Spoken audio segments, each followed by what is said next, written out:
তো আজকের ভিডিওটা একদমই আলাদা হতে চলেছে, কারণ এরকম ভিডিও এর আগে আমার পেজে কখনো আসেনি বা আমি কখনো আপলোড করিনি।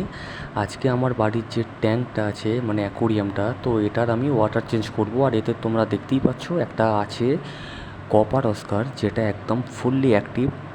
5 to 6 ইঞ্চ সাইজ হবে এটার, বলা যেতে পারে মিডিয়াম সাইজের। তো এটা আমার কাছে এর অ্যাপ্রক্স এজ হবে মোটামুটি 8 to 7 মান্থ। আর এটা অ্যাক্টিভে আছেই। আর এর ওয়াটারটা চেঞ্জ করব, তার কারণ এর ওয়েস্টেজটা অনেকটা বেশি। তো সেই কারণেই আজকে ওয়াটার চেঞ্জ করা, আর তোমাদের সাথে শেয়ার করব কীভাবে ওয়াটারটা চেঞ্জ করতে হয়। তো তোমরা বলো আমাকে যে ওয়াটার চেঞ্জিংটা ঠিকঠাক আছে কি না। আর তোমরা যদি না জেনে থাকো তাহলে এই ভিডিওটা দেখে তোমাদের হয়তো হেল্প হতে পারে। তো দেখতেই পাচ্ছ আমার অস্কারটা কতটাই অ্যাক্টিভ। আর আমি সামনে এলে অনেকটাই পরিমাণেই ও লাফালাফি করে, কারণ আমি সারাদিন পর যখন ওর কাছে আসি তখন ওরেও একটু খুশি হয়।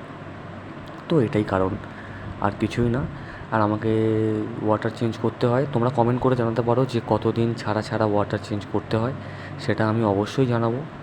কারণ এই মাছগুলোর ক্ষেত্রে ওয়াটার চেঞ্জিংটা খুবই ইম্পর্ট্যান্ট, নয়তো এই মাছেরা সারভাইভ করতে পারে না। তো এখন আমরা সেট আপ নিয়ে ফেলেছি, আর দেখতেই পাচ্ছ আমরা একটা সাইফন পাইপ নিয়ে ফেলেছি। আর আমি ভিডিওটা একটু ফাস্ট করলাম, তার কারণ অনেকটা লং হয়ে যাবে, তার জন্য আমি যথারীতি আমার সব কিছু সেট আপ করে আমি জলটা সাইফন করব। আর যে সমস্ত ডাস্ট জলের নিচে আছে সেগুলোকে আমরা সাইফনের সাহায্যে বাইরে ফেলে দেব। তো তোমরা দেখতে থাকো কীভাবে জলটা আমি চেঞ্জ করি, আর সাইফন পাইপটা কীভাবে ইউজ করা হয়।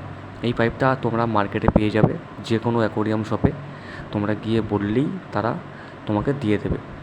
সাইফন পাইপ খুব বেশি দাম নয়, হার্ডলি 100, নয়তো 120-র মধ্যে পড়বে। এর কমেও পড়তে পারে মার্কেট অনুযায়ী, যেখানে যেমন দাম হয়। আর এই অস্কারটা কিন্তু সত্যিই খুবই, মানে আমার ক্ষেত্রে লাকি। এর কারণটা যদি জানতে চাও তাহলেও কমেন্ট করো যে কী জন্য লাকি। তো তোমরা দেখো আমি ওয়াটার চেঞ্জ করছি কীভাবে। আর তোমরা কিন্তু এটা জানিও যে ভিডিওটা তোমাদের কেমন লাগলো। তো আমি একটা এখানে স্পঞ্জ নিয়ে নিয়েছি, যেটা তোমরা মার্কেটে পেয়ে যাবে। এটা দিয়ে এখন জলটা চেঞ্জ করার পরে জলের মধ্যে একটা, মানে কী বলবো তোমাদের, একটা এমনই একটা লেয়ার থাকে যেটা মানে ওই মাছেরই বডি লেয়ার। তো সেটা মানে এই যে অ্যাকোরিয়াম কাঁচ গ্লাসের মধ্যে অ্যাবসর্ব করে, তো সেটাকে আমরা ক্লিন করব। অ্যালগি জমে থাকলে সেটাকেও ক্লিন করব। আর আমার এখানে দুটো ক্রোকোডাইল ফিশ আছে, মানে যেটাকে বলা হয় সাকার ফিশ। তো ব্ল্যাক কালারের দুখানা সাকার ফিশ আছে, সেটা তোমরা দেখো। তো এখন মোটামুটি আমরা অ্যাকোরিয়ামের যে গ্লাসটা, হ্যাঁ এটা দেখতে হবে যে অ্যাকোরিয়াম গ্লাসের মধ্যে খুব একটা প্রেশার দিলে হবে না, কারণ তোমার বডি পুরোপুরি প্রেশারটা দিলে কিন্তু ওটা কিন্তু ক্ষতি হতে পারে। তো সেই হিসাবে তোমাকে প্রেশার দিয়ে অ্যাকোরিয়ামের গ্লাসটাকে আস্তে আস্তে রাব করতে হবে, যাতে করে ওই অ্যালগিগুলো বা যে যেগুলো তোমার সামনে দেখতে পাচ্ছ কাঁচের মধ্যে জমে আছে, তো সেগুলো যেন ক্লিন হয়ে যায়। আর অ্যাকোরিয়ামের যে ওয়াটারটা সেটা কিন্তু ওই 30-40% চেঞ্জ করতে হবে। কিন্তু কতদিন ছাড়া চেঞ্জ করতে হবে সেটা তোমরা যদি আমায় কমেন্ট করো, সেটা আমি তোমাদেরকে হেল্প করে দেবো, অবশ্যই গাইড করব। কারণ আমার নিজের এক্সপিরিয়েন্স আমি নিজে তোমাদেরকে শেয়ার করব। তো আশা করছি তোমাদের অনেকটা হেল্প হতে পারে, তো সেই জন্যই এই ব্লগটা করা। তো আমি এখনও বলছি ফার্স্ট টাইম ব্লগ করা, তো অনেকের খারাপ ভালো লাগতে পারে। তো কোথাও কিছু মিস্টেক থাকলে সেটা আমাকে বলতেই পারো, কিন্তু আমি যতটা পেরেছি চেষ্টা করেছি দেখানোর জন্য, ব্যাস এইটুকুই। আর দেখতেই পাচ্ছ আমি এখন এটাকে ক্লিন করছি, কিন্তু লাইটটা আমার খুব প্রবলেম করছে, কারণ লাইটের যে জ্যাকটা এটা খুব মানে প্রবলেম হয় আমার, কেন জানি না।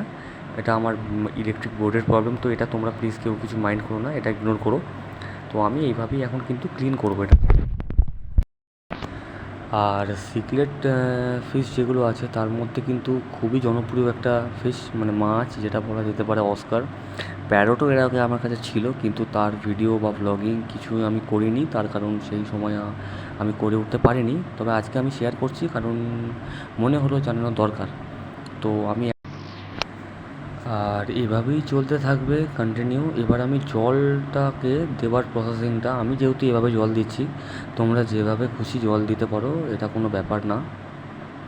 তবে এটা কিন্তু ঠিক যে ফ্রেশ ওয়াটার দেবে একেবারেই, যাতে করে মাছটা কোনো প্রবলেম না হয়। তোমার কাছে যে মাছ আছে তার যেন কোনো প্রবলেম না হয়। তো আমার কাছে যেহেতু আমার ট্যাঙ্ক সাইজ যেহেতু 2.5 ফিট, তো আমার কাছে একটাই অস্কার আছে। তো আমি জল এইভাবেই চেঞ্জ করি। তো এইভাবে জল কিছু চেঞ্জ করার পরে এটাকে মোটামুটি একটা ফিল করে নেব, যাতে করে এটার প্রবলেম না হয়, কম না থাকে জলটার। তো এরপরে আমি কমপ্লিট করব। কিন্তু লাইটটা আমার বড্ড প্রবলেম করছে, এটা আমার খুবই খারাপ লাগছে আমার, কারণ লাইটটা জানি না কী হচ্ছে, এটা হয় মাঝে মাঝে আমার সাথে। তো এটাই ব্যাপার, আর কিছু না। এই কন্টিনিউ আপ ডাউন করে, তো এটাকে তোমরা ইগনোর করো।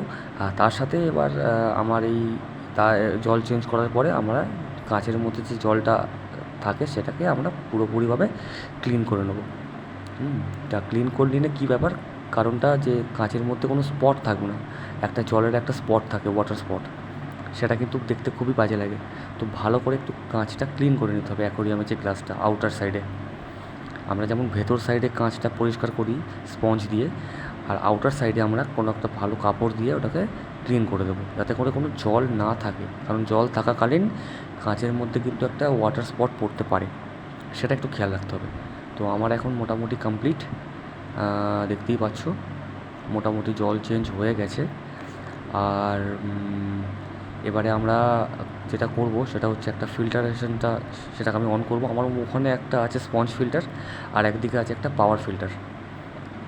তো পাওয়ার ফিল্টারটা আমি খুবই কম ইউজ করি, কারণ আমার মাছ অস্কারটা মানে একেবারে পাওয়ার ফিল্টার পছন্দ করে না, ও একেবারে অপছন্দর। কিন্তু আমি তবু মাঝে মাঝে দিনে একবার দুবার চালাই, খুবই কম টাইমের জন্য। কিন্তু দেখতেই পাচ্ছ ও কতটা অ্যাক্টিভ, আর ও অনেক খুশি, ভীষণ খুশি ওয়াটার চেঞ্জের জন্য। আর ফিডিং টাইম সেটাও আমি তোমাদেরকে শেয়ার করব একটা টাইমে। আজকে আমি এইটুকুই ভ্লগ বানাবো, এটুকুই দেখাবো যে ওয়াটার চেঞ্জিং করবো কীভাবে করলাম, আর তারপরে আমার ওয়াটার চেঞ্জিংয়ের প্রসেসটা কীরকম ন্যাচারালি, মানে অন্য কোনো ভিডিও আদার্স কিছু বলার নেই। সিম্পলি চেঞ্জ করে দিলাম জলটা, সময় লাগবে একটু, মিনিট 20 সময় লাগবে। চেঞ্জিংয়ের ব্যাপার আছে, জল দেওয়ার ব্যাপার আছে। তো এখন এটাই ব্যাপার। তো আজকের মতন ভিডিওটা এখানেই শেষ করছি।